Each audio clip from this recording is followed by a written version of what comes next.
RCF Cœur de Champagne. Bienvenue dans Paroles de Jeunes, l'émission du collège Notre-Dame de Châlons-en-Champagne, diffusée sur RCF Cœur de Champagne. Ici, chaque semaine, nous donnons la parole à celles et ceux qui font le monde, et surtout à ceux qui le questionnent, les jeunes.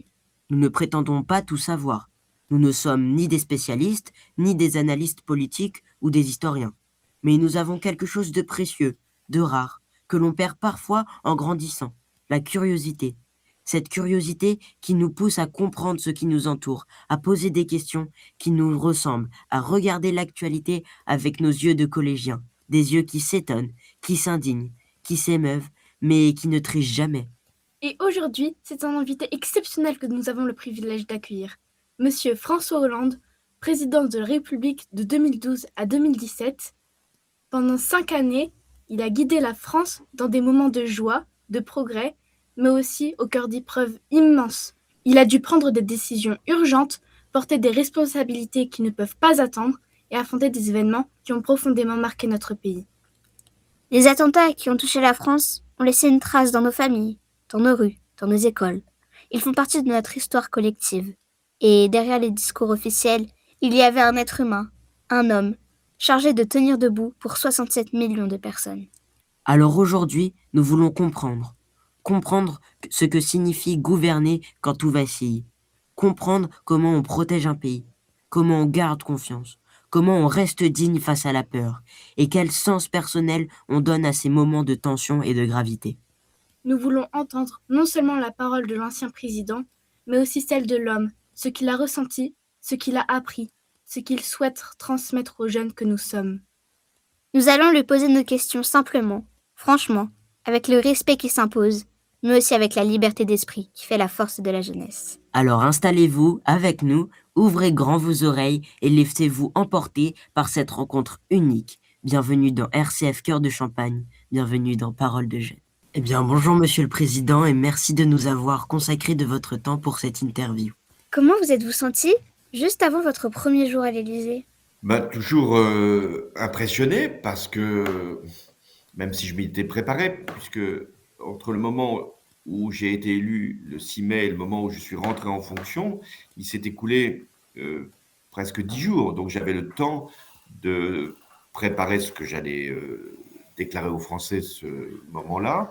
Et je savais exactement ce qui m'attendait, puisqu'il y avait cette responsabilité qui était celle d'être président de la République. Et en tant que candidat, je savais exactement de quoi il retournait. Donc j'étais impressionné, mais je n'étais pas plus que ça saisi de quelques appréhensions de devenir président de la République, puisque c'était ce que les Français avaient voulu. Est-ce qu'on se sent parfois seul quand on devient président ? Oui. Pourquoi ça peut paraître paradoxal, puisque quand on est président, on a un gouvernement, un Premier ministre, une équipe à l'Élysée. Mais c'est vrai que pour prendre certaines décisions, il y a une forme de solitude. Il faut qu'il y ait une autorité, une seule, qui à un moment prenne la responsabilité de choisir, de décider. Et il faut faire attention de ne pas, parce qu'il y a des décisions que l'on prend seul, de ne pas être isolé.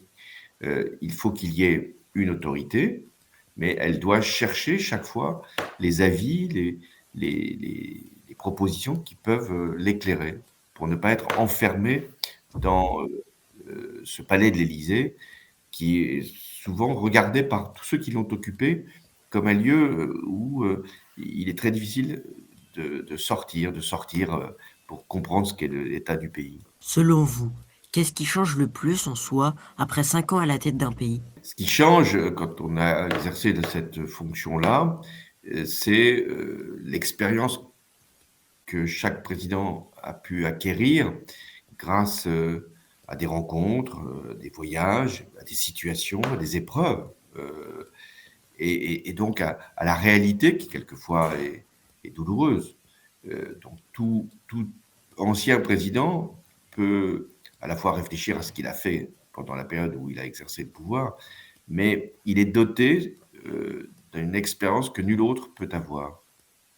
Et c'est ça qui doit lui donner cette volonté, comme je le fais aujourd'hui, de transmettre ce qu'il a appris. Un président doit souvent prendre des décisions très importantes qui peuvent changer la vie de beaucoup de gens. Nous aimerions comprendre comment on fait face à cette responsabilité. Oui, le président a des compétences qui lui sont donc définies par la Constitution. Il est chef d'État, le chef des armées, il nomme le gouvernement, il négocie au plan international les traités, mais il n'a pas tous les pouvoirs. Et même quand il s'agit de questions qui touchent directement les Français, le pouvoir d'achat, le chômage, la question des impôts, il ne peut pas agir sans avoir de la part du Parlement des autorisations. Le budget, c'est pas le président de la République qui l'élabore et le présente et le vote. C'est un gouvernement qui va préparer le budget et qui va être voté par l'Assemblée nationale en dernier recours. Donc, ne croyez pas que le président peut tout décider. Il peut, avec une majorité, quand il l'a, vous avez vu qu'en ce moment, il n'y a pas de majorité, mais il peut prendre des initiatives, il peut montrer sa volonté d'exécuter son programme, mais il est tributaire d'autres pouvoirs, le gouvernement, à condition que ce gouvernement lui soit proche, et aussi du Parlement. Quelle a été la décision la plus difficile de votre mandat? La décision la plus difficile, c'est d'avoir décidé d'envoyer des soldats combattre au Mali, donc dans cette zone de l'Afrique qu'on appelle le Sahel. Pourquoi c'est difficile? Parce que c'est forcément des vies qui sont en cause. Les soldats qui vont être confrontés à des opérations, en l'occurrence de guerre, et qui risquent leur vie. Il y en a de ces soldats qui ont perdu leur vie. Donc pour un président de la République, chaque fois qu'il s'agit de choix aussi lourds de conséquences, il doit bien réfléchir à la justification de cette décision. Et ça a été pour moi, c'était en 2013, en janvier 2013, une décision qui a été difficile à prendre, mais qui devait être prise très rapidement, parce qu'il y avait un risque que les djihadistes puissent conquérir le Mali tout entier. Comment faites-vous pour rester calme quand tout le pays attend une réponse? Oui, j'ai pu là aussi évaluer ce qu'est la responsabilité d'un président quand il se produit une tragédie, une attaque terroriste. Comment rester calme quand on est devant l'épouvante, quand on est devant l'effroi, quand on est devant l'horreur. Et pourtant, le sang-froid est nécessaire. Mais le sang-froid, c'est pas être insensible, c'est pas être saisi par des émotions, ou ne pas avoir de compassion. Il faut avoir les deux, c'est-à-dire être sensible à ce qui se produit et être équilibré dans ses réactions et suffisamment clair dans ses explications et solide pour que les Français qui, eux, n'ont pas forcément cette retenue, puissent avoir une référence. C'est ça le rôle d'un président, servir de référence. Avez-vous déjà eu peur de vous tromper? Oui, il faut toujours imaginer que la décision que l'on prend n'est pas forcément la seule possible. Il y a toujours plusieurs options avant de prendre une décision. Et parfois, oui, il m'est arrivé de me tromper et de le regretter et de le dire aussi. Il faut avouer quelquefois qu'on s'est trompé si on veut être crédible. Mais il ne faut pas avoir peur.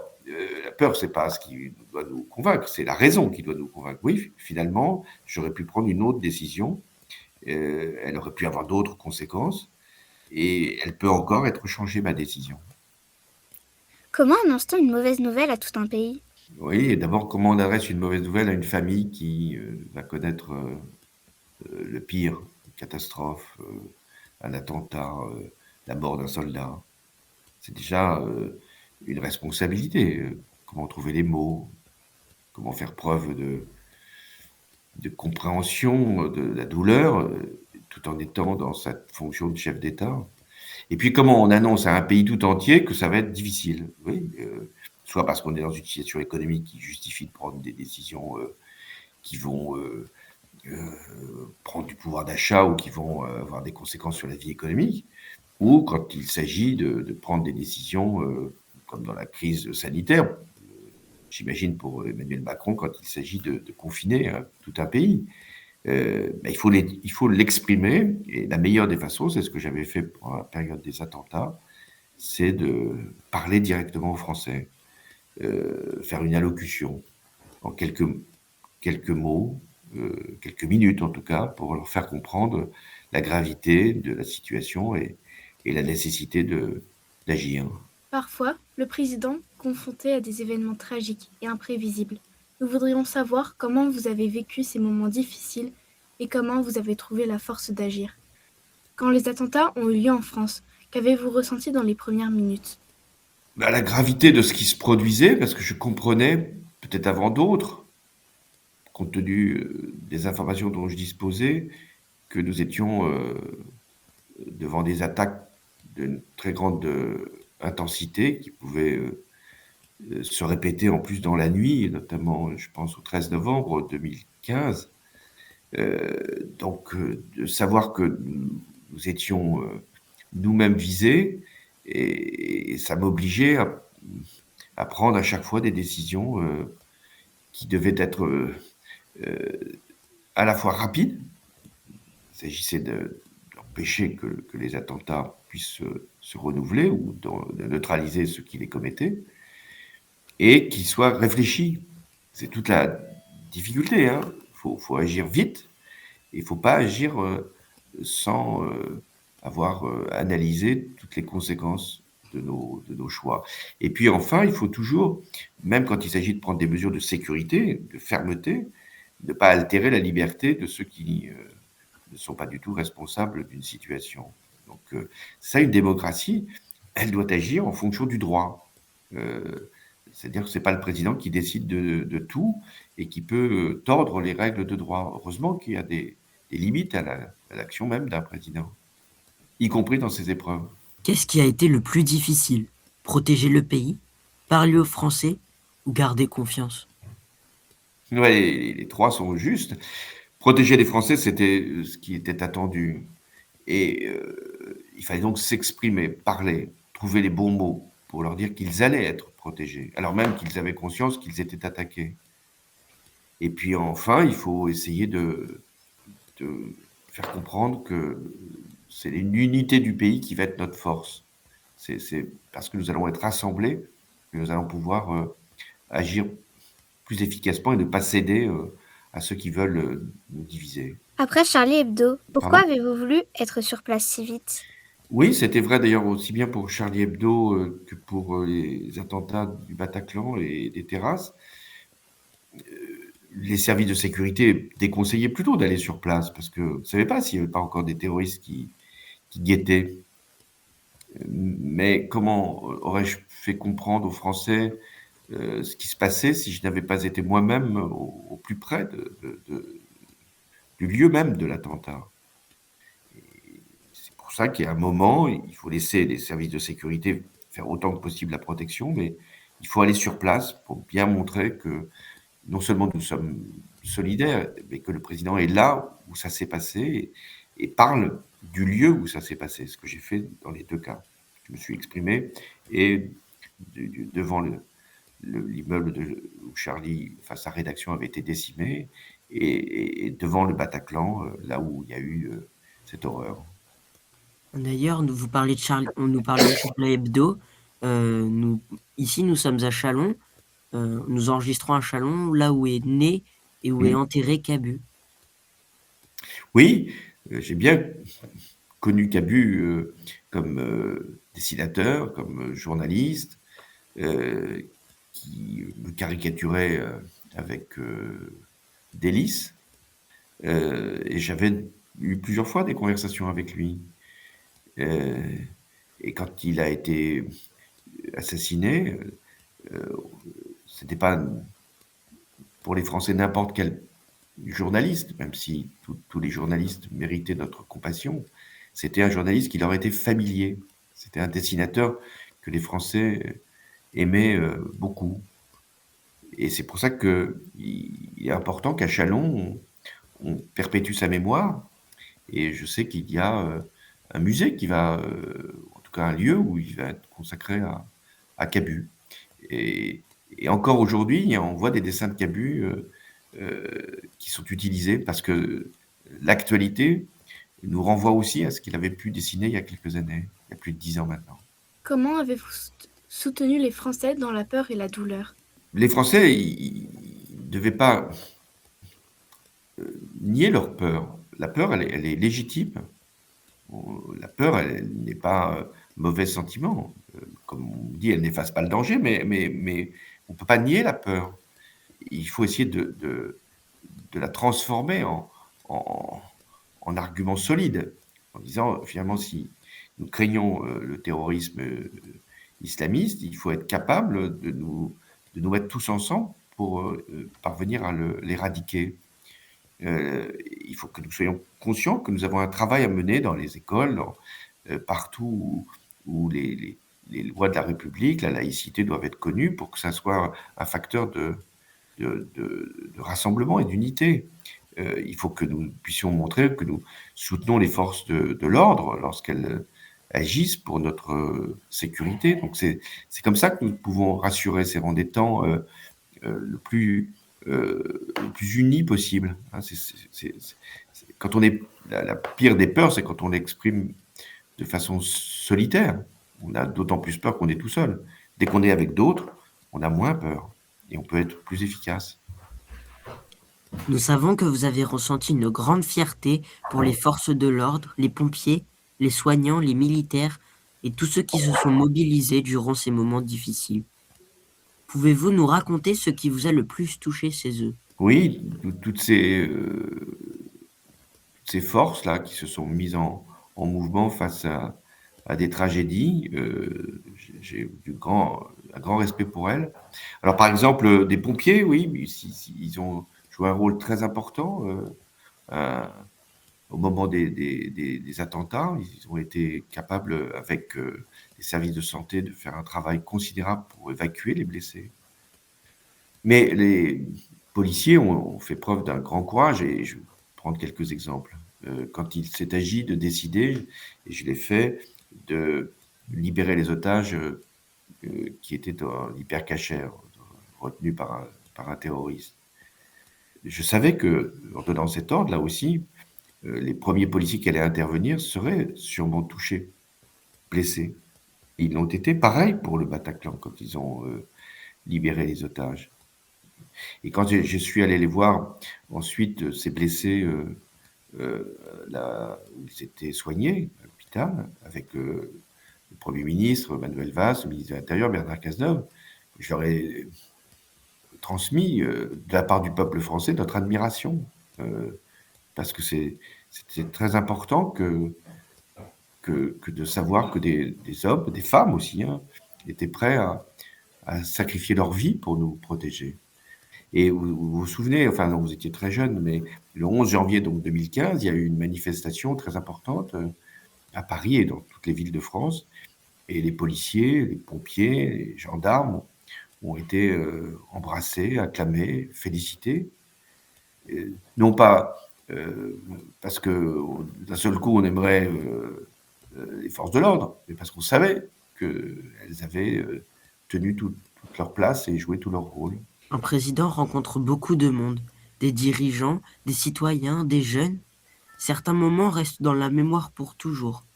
Nous aimerions connaître ce qui vous ont le plus touché.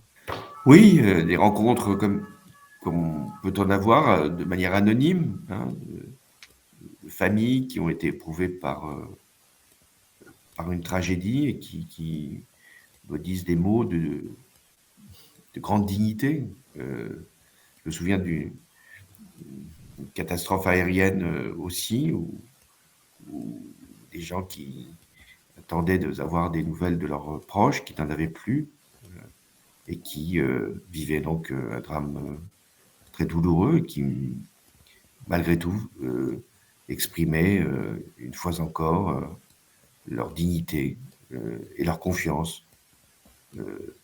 Des familles d'otages aussi, hein, qui attendaient depuis longtemps qu'ils puissent être libérés, qui faisaient preuve de courage. Et quand on a quand on informe une famille qu'enfin de ses proches va être libéré, c'est des moments de grande intensité, de grande émotion. Et je l'ai vécu. Quel dirigeant du monde vous a le plus impressionné? Ben, on est impressionné parfois par ceux qui sont le moins sympathiques, le plus rugueux, les plus menaçants.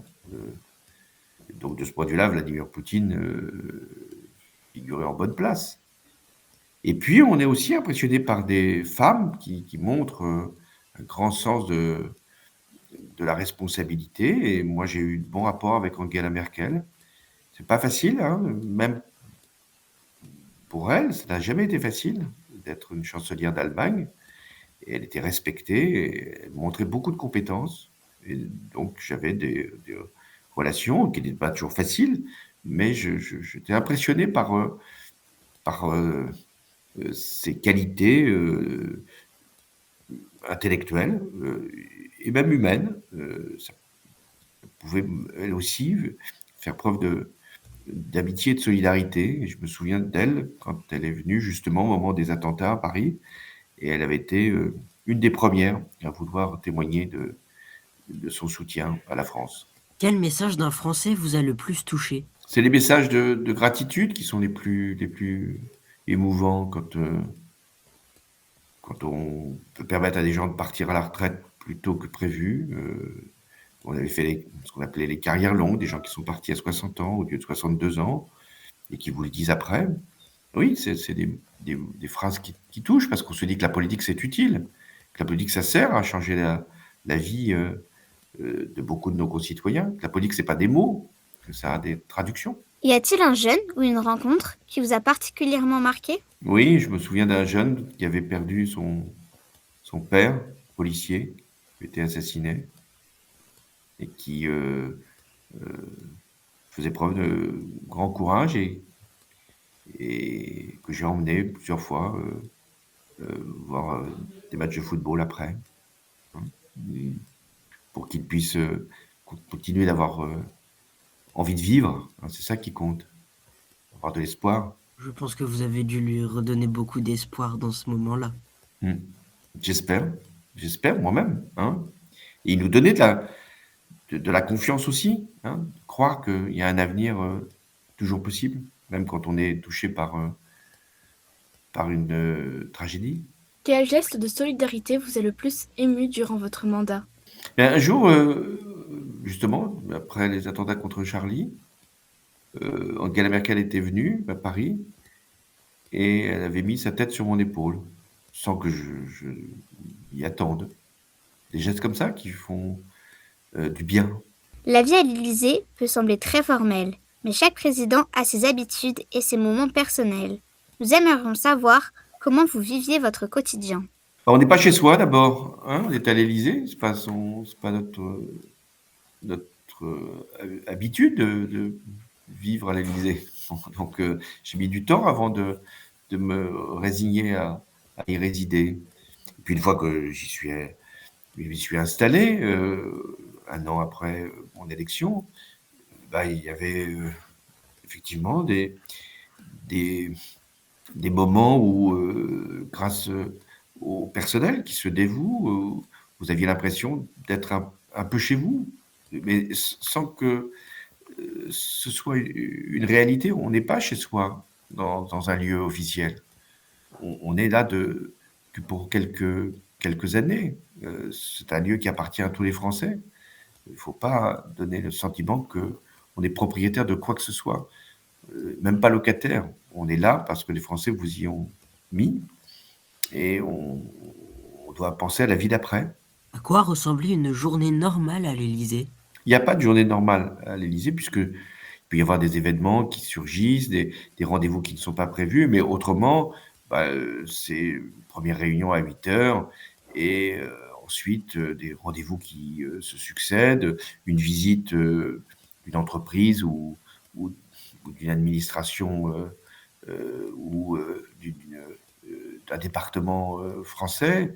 Et puis ensuite, on revient, une réunion avec quelques ministres, qui peut être très tard, avec un dîner qui peut se prolonger. Voilà ce que c'est qu'une journée, et avec une nuit assez courte. Mais comme je vous le dis, il faut penser qu'il n'y a pas de... C'est pas comme un agenda scolaire. On n'a pas le matin une obligation et l'après-midi un devoir à rédiger. On est forcément lié à l'actualité. Y a-t-il un projet que vous auriez aimé terminer? Oui, j'aurais voulu sûrement que cette lutte contre le chômage, qu'à l'époque c'était vraiment l'objectif, hein, puisse aboutir plus tôt que ça n'a été. Mais tant mieux si nous avons réussi, car nous avons réussi. Même s'il y a encore aujourd'hui des personnes qui sont au chômage, qui perdent leur emploi, et donc c'est pour ça que cette cause-là ne doit jamais être oubliée. Monsieur le Président, je vous présente une Et dizaine oui, je vois d'élèves. toute une équipe là derrière vous. Oui, c'est une dizaine d'élèves du projet Ulysse de notre Bravo. collège. Bah, bravo. Dispositif, pardon. Bah, je vous salue tous, hein, et je vous félicite pour toutes les questions qui ont été posées. J'espère que vous en tirerez un certain nombre d'enseignements, hein, sur ce que c'est que décider, ce que c'est que de présider la France. Et ça vous donnera peut-être l'idée aussi, hein, de vouloir un jour faire de la politique, parce que la politique, c'est utile, hein, c'est nécessaire pour que nous puissions vivre dans une démocratie. Merci, Monsieur le À Président. bientôt alors. Merci. À bientôt à Châlons. Pas de problème. Au revoir. Merci. Au revoir.